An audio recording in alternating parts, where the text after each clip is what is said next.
Dear learners, welcome to the course Electricity and Safety Measures. So, I am Dr. Rakhi Sharma from School of Engineering and Technology, Indira Gandhi National Open University. So, today we are going to discuss the topic Introduction to Power Distribution System. So, this course has been divided into the various modules. So here in this module, we are going to discuss about the power distribution system, which has been divided into the 4 parts. So in this topic, in the part 1, we will discuss about the electrical power system. Then we will discuss about the various voltage levels in the power supply system. A special focus will be given to the power distribution network, which is responsible for covering the last mile in reaching power to the consumers. Then we will discuss about the conductors, which are used as a distributors. Then a very important topic, high voltage distribution system, and what are the advantages of the high voltage distribution. This will be discussed. The part 2 will cover the description of the distribution network and its components. In the part 3 will cover operation and maintenance objectives and activities. In the part 4, we will be introduced to the power distribution planning and grid management. So here I am going to discuss the part 1. So electrical power supply system. Basically, this system comprises the generation, power transmission, then power distribution. So generating units are basically for what we use the generating units. This is for the generation of the power. So various power plants are there: thermal, hydro, nuclear, even the renewable energy power generation are there. So where the electricity is generated. Then after, the high voltage transmission lines that transport the electricity over long distances. Then the low voltage distribution lines that deliver electricity to consumers, that is our end consumers, end user. So substations are the part of the electricity transmission and distribution system where voltages are transformed to lower levels for distributing power to the end users. Then energy control centers are there to coordinate the operation of the various components. So here I am showing you the electric power supply system with distribution network. You can see how the power is being generated from generating station, and it is being transferred through the transmission network and then distribution network up to the end consumer. So power is being generated at suppose 11 kV, then using the transformer it is stepped up and then transmitted at very high voltages, say 220 kilovolt.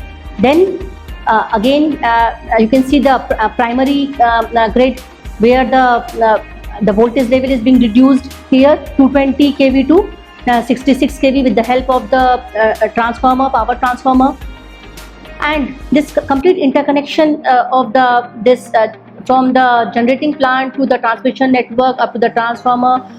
This network is also known as grid. So here we are transmitting the power at very high voltages, and as we are reaching to the consumer end, the voltage level is being reduced. Now this 220 kV power voltage level is being reduced to 66 kV using the transformer, and this power is being transmitted through the transmission line. And then the secondary grid, you can see here where again the voltage level is being changed for the primary distribution and the secondary distribution. So you can see in the picture that in the primary distribution, which is made at the 11 kV or it can be made at 22 kV. So and according to the consumer, suppose it is the industrial consumer which require the high voltage power, then it can be delivered to the industrial consumers, and then after with the help of the secondary distribution system, it is being delivered to the other consumers. They can be the residential consumers, they can be the commercial consumers. So in this section, we will see that where various voltage levels have been used in the power supply system. If we divide the various voltage level into the different segments, so we can say that the generation voltages, then transmission voltages are there, then high voltage primary distribution or sub-transmission voltage, and low distribution voltage. So you will learn about that the various voltage level that in the generation voltages we have used the 415 volt, or that means the generation can be done at 415 volt. It can be done at the 6.6 kV, or it can be at 10.5 kV or 11 kV. It can be at 13.8 kV, even up to the 33 kV.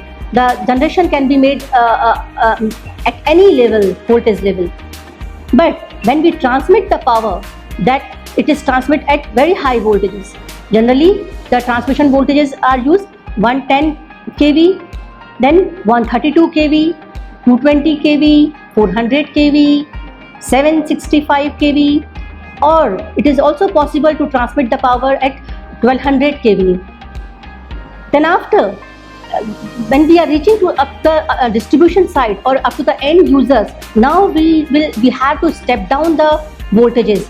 So if in this section, that high voltage primary distribution or sub transmission, we can also call it, it can be done at 3.3 kV, 6.6 kV, 11 kV, 22 kV, 33 kV, 66 kV, and accordingly the power can be delivered to the various substations or various consumers as per the voltage requirement.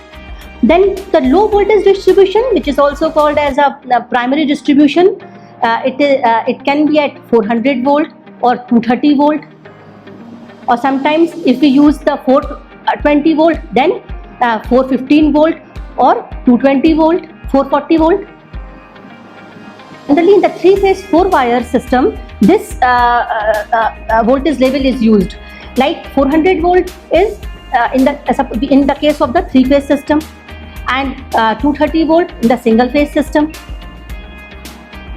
In the 3-phase 4-wire system, between the one phase and the neutral, we can get the voltage level of 220 volt or 230 volt, and similarly the 3-phase load also can be connected at 400 volt.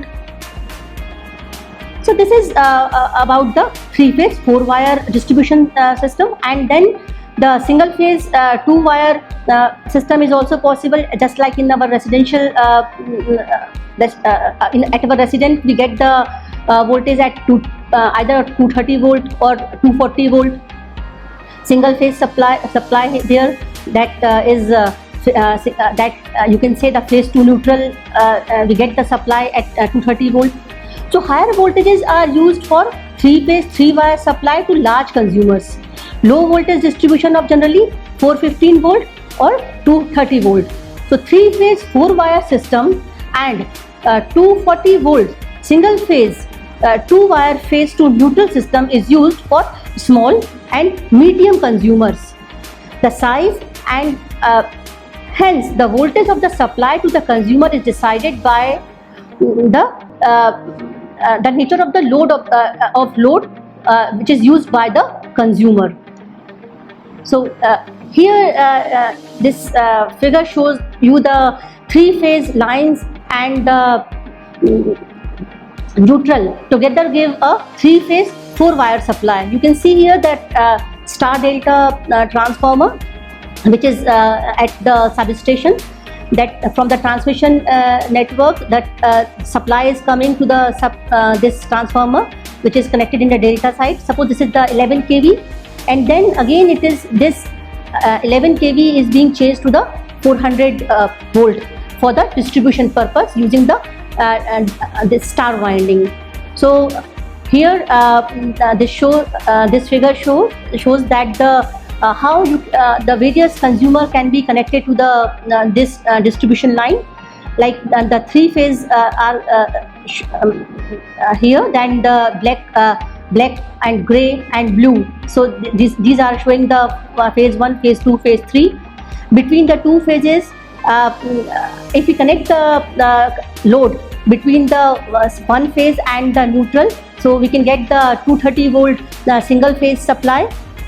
And if we connect between the three phases, then we can get the 400 volt three phase supply. So this is just giving you some idea about how you can get the power from the distribution system at the distribution end.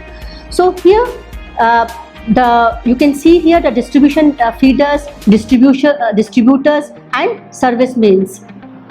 So this is also the part of the distribution system, and in general in practice we use the term feeders, sometimes we use distributors, sometimes we use service mains. So what are these and how can we differentiate these?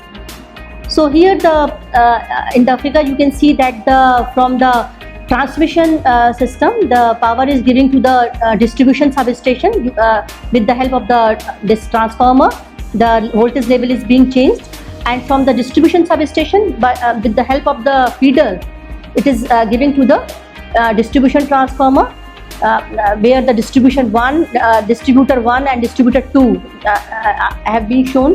And in the distributor 1 you can see that the consumers are being supplied through the various service mains, and similarly in the distributor 2. So distribution feeders, we can say in general terms that these are used for the step down voltage from the substation. So the step down voltage from the substation is carried to the distribution transformers via feeder conductors. Generally, no tapping are taken from the feeders, so that the current remains same throughout. In the case of the distribution feeders, the main consideration in designing a feeder conductor is its current carrying capacity. That means on the basis of the current carrying capacity, we have to consider the feeders line, and this is the main criteria for choosing a feeder. Similarly, one term we use distributors. So output from the distribution transformer is carried by a distribution or distributor conductor. The tappings are taken from the distributor conductor for power supply to the end consumers. That means the various tappings can be there. That means from the one distributor you can supply to the various consumers.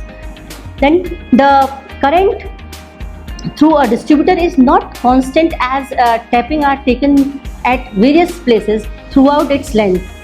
So the voltage drop along the length of the line is the main consideration while designing the distributor conductor. Similarly, the one very common term is service mains when we talk about the distribution lines. Then what is this?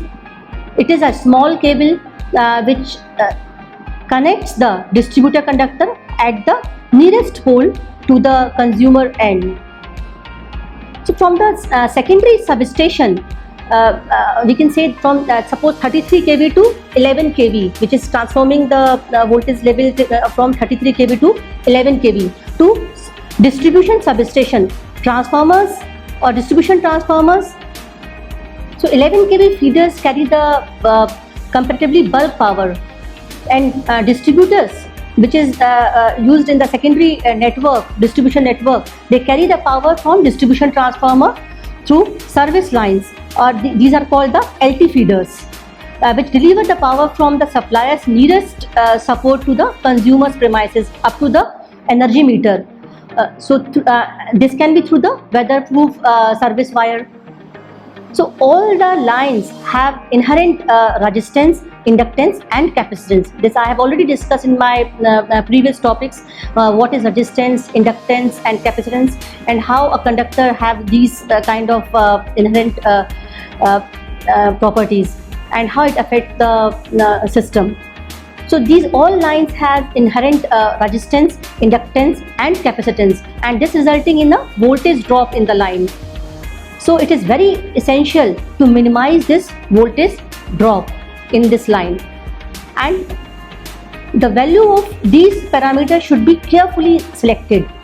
For LT supply or low tension supply, the declared voltage at consumer premise are generally 415 volt or 240 volt. All the appliances or even motors give good performance for long duration if the voltage is maintained. That means we have to maintain the voltage profile while taking the supply from the distribution system. So size of the conductor for a distributor. Basically, the current that the distributor has to carry is calculated on the basis of the load incident on the consumer, and for this we have to include the anticipated load growth. That means how much load we are connecting to the our distribution lines. So accordingly we have to decide the size of the conductor for a distributor. So the conductor size is capable of carrying this current at ambient temperature of the area. That means the temperature affects the current carrying capacity of the line. So various factors should be considered for proper selection of the conductor size. The one is the current carrying capacity, and second very important factor is the tensile strength of the conductor. So different types of conductors which are available in general are the all aluminum conductor, which is also called as AAC conductor, aluminum conductor, steel reinforced, that is commonly known as ACSR conductors. Then all aluminum alloy conductor, this is AAHC, triple AC conductor. So these are some conductors which are used for that as a distributor. When we will see that ACSR and triple AC conductor, these are used for the secondary distribution systems, and ACSR conductor are preferred to all aluminum conductor for the long spans, owing to their greater tensile strength. So these type of conductors provide excellent design benefit for extra long spans. Generally, suppose in case of the river crossing where the long distance has to be covered, in that case for a greater tensile strength is required. So at that time the ACSR conductor is very useful. So for the long span we can use this ACSR conductor. So aluminum conductor steel reinforced is widely used in the overhead transmission lines for primary and secondary distribution. So when we manufacture it, it is necessary to design it as per the standards, and generally IS standards are followed in our Indian standards. So these are manufactured of one or more aluminum as outer wire, and wire stranded with the zinc coated high strength steel core wire. That means once the steel core wire is there, and then after the strands of the aluminum are there. So like this, that's why its name is aluminum conductor steel reinforced. So aluminum conductor steel reinforced. So this is we can manufacture it as per the IS or IEC standard, and the current carrying capacity of this ACSR conductor is we can select like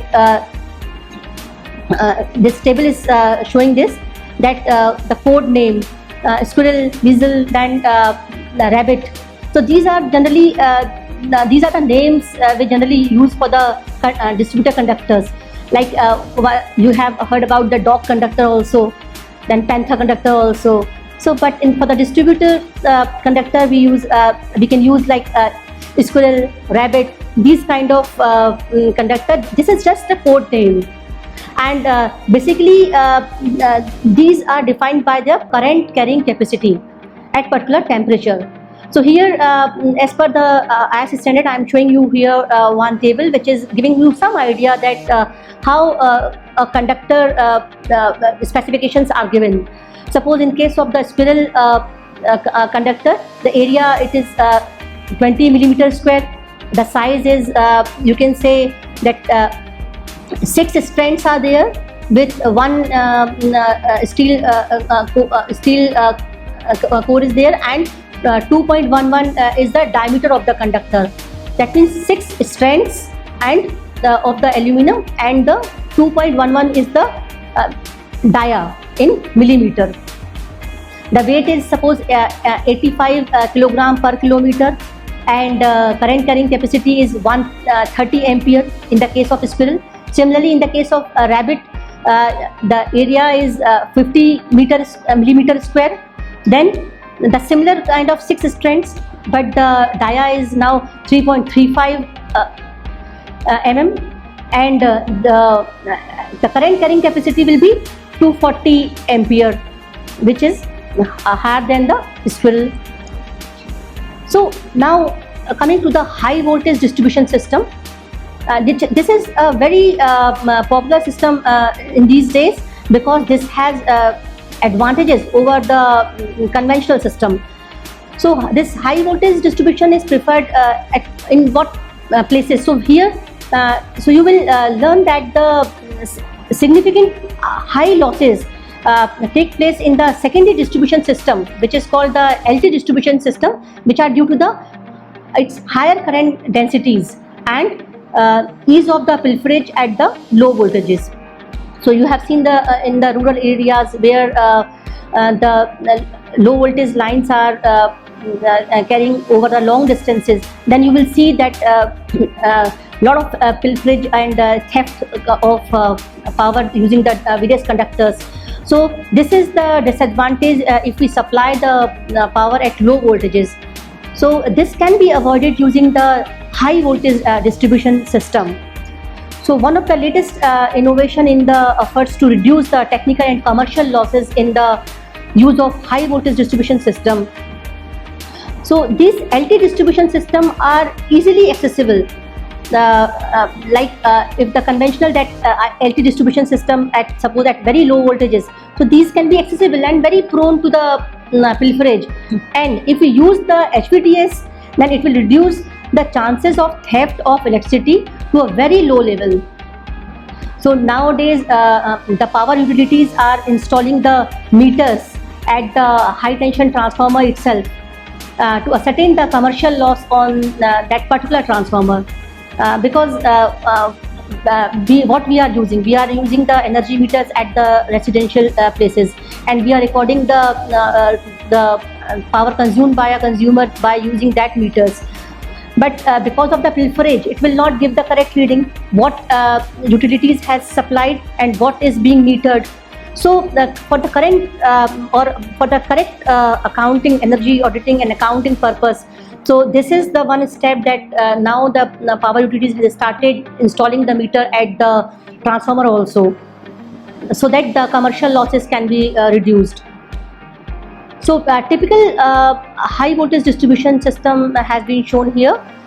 You can see that the consumer are then connected to the high tension distribution system at points through small pole mounted transformers. It means high tension line is coming, and through the small pole mounted transformers is used for supplying power to them through a LT service lines. So here in the HVDS system, the secondary distribution system with long LT feeders running up to the consumer premise from the distribution substation is totally absent. Basically, the primary distribution system at high tension level, that is high tension level means 11 kV or 33 kV, is used to reach the nearest point for a group of a small number of consumers. That means high tension lines are reaching near to the consumer level.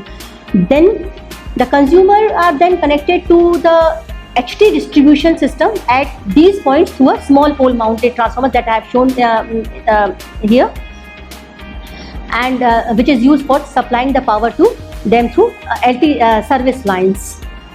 So the advantage of the LT distribution compared to the conventional LT distribution system, or we can say the advantage of high tension distribution, which HVDS, high voltage HVDS, compared to the conventional LT distribution system is low losses and improved voltage profile.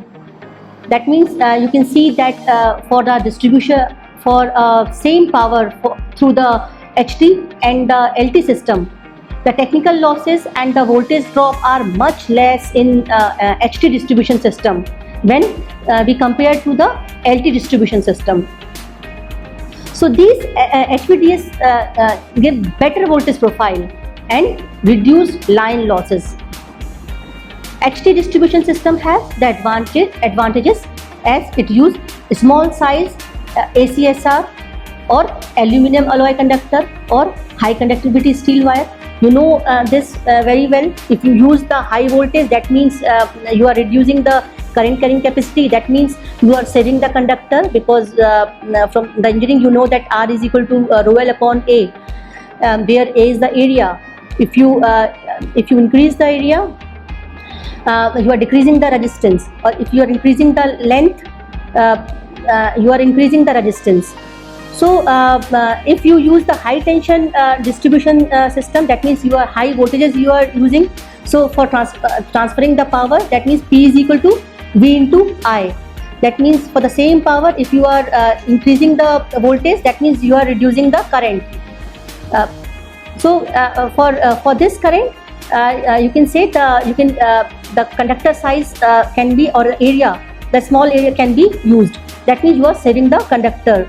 So which will give the economic advantage, and the further advantage is that the pilferage is not possible at high voltage, while it is possible at low voltage. So it will reduce the commercial losses. So the use of high tension distribution leads to improved reliability and security of the supply, which is very essential for a reliable system. So the fault on high tension lines are far less compared to those of LT lines. So in order to avoid the theft in LT lines from transformer to consumer premises, usually what we do, we can use the aerial bunched cable to supply the power at LT to consumer from distribution transformer. These are the cable which cannot be easily tempered. So with these AB cables, the fault on LT lines are eliminated, and this in turn reduce the failure of distribution transformers and enhance the reliability of the supply. So since the number of small distribution transformers in high voltage distribution system, so the failure of one transformer does not affect supply to the other consumer connected to the other transformer. So in the event of failure distribution transformers, only a small number of consumers, like 2 to 3 power consumers, or we can say 10 to 15 domestic consumers would be affected, because we are using more transformers here. And on the other hand, in the large distribution transformer supplies power through LV distribution lines to even remotely located consumers in low voltage distribution system we use, and hence the failure of existing large size distribution transformer would affect a large group which can be of 40 to 50 power consumers, and we can say the 100 to 200 domestic consumers. So this is the advantages of the high voltage distribution system, which is nowadays being used to improve the system reliability and security, and getting the better voltage profile and reduce the commercial losses and improve the efficiency of the distribution system. So learners, so far we have discussed these important part of the distribution system, and we will discuss the component of the distribution system in the next part. And you have come to know about the electrical power supply system, various voltage level we have discussed, Special focus on the power distribution network have been given, which is responsible for covering the last mile in the reaching to the power consumer. We have discussed about the conductors, the types of the conductors, and the advantages of the high voltage distribution system. Thank you.